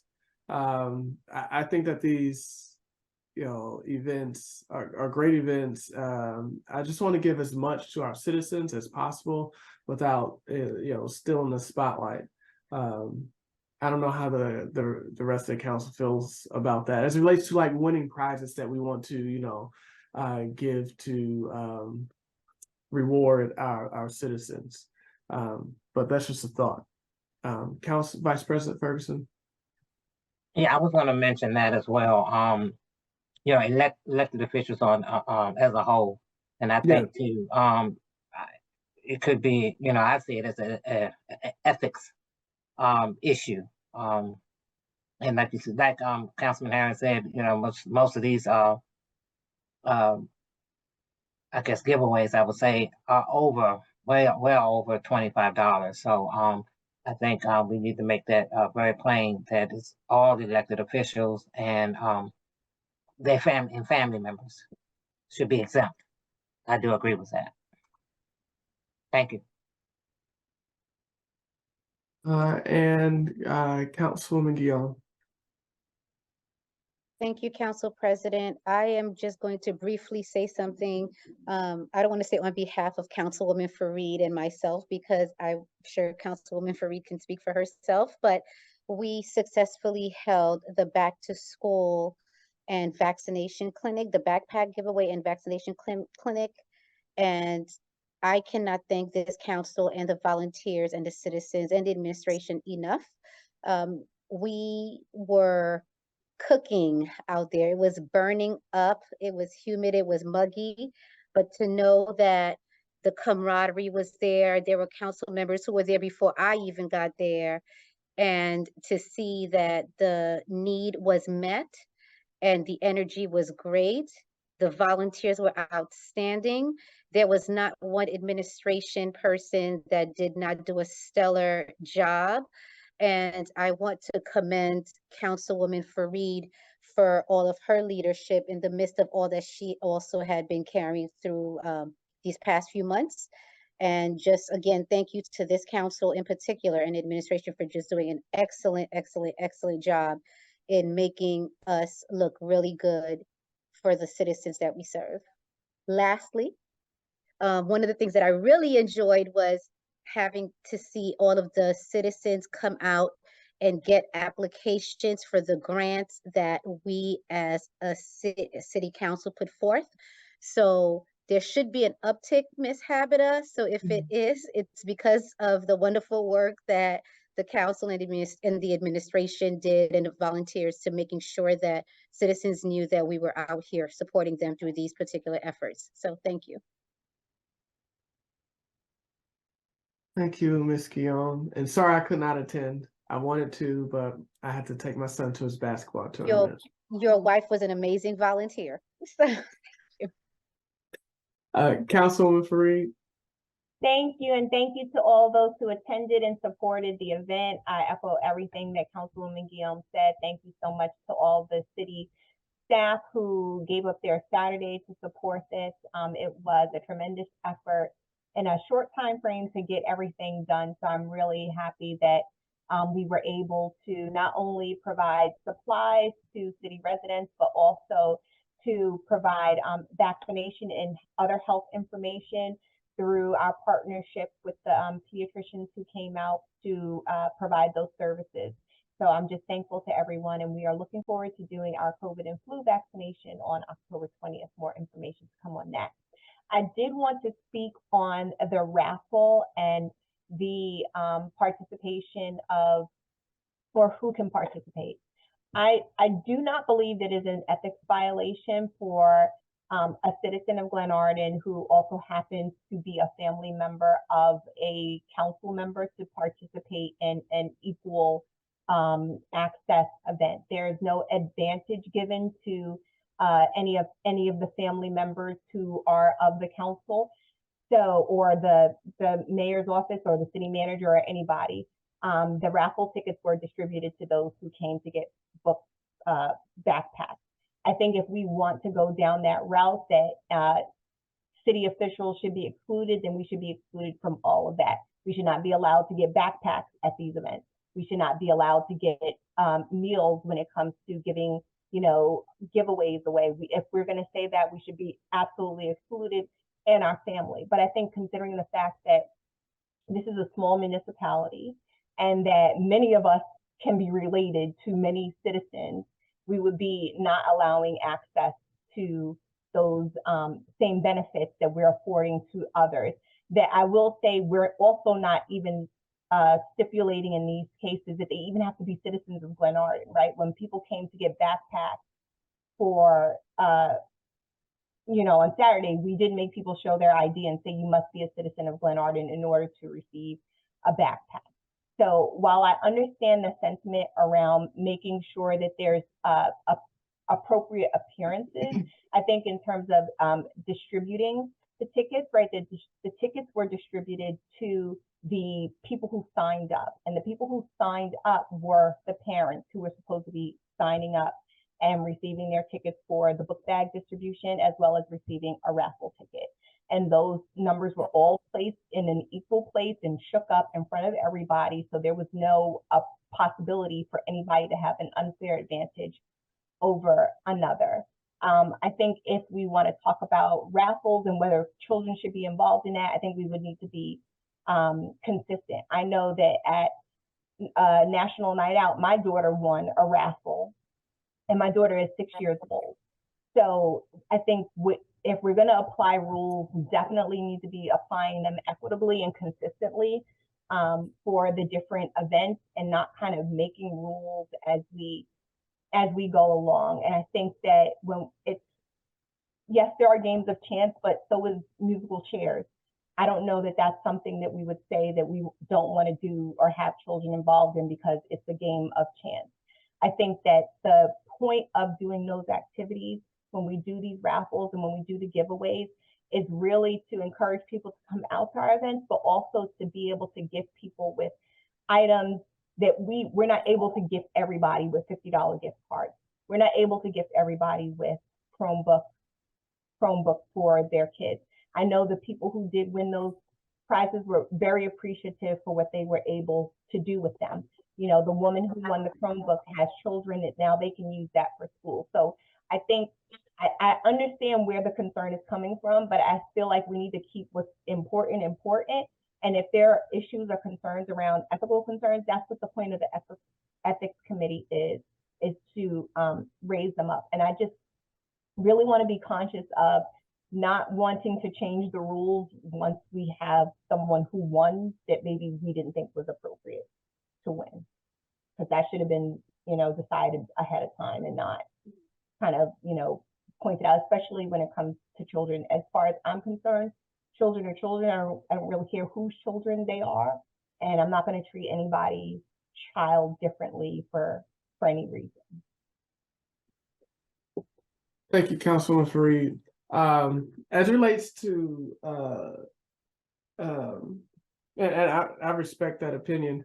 I talk to my wife all the time. She loves to play raffles, and I plead with her not to play because I just think that is, at least in my opinion, not a good look if, council member's wife wins a raffle. I would personally rather the events that the city puts on for our citizens.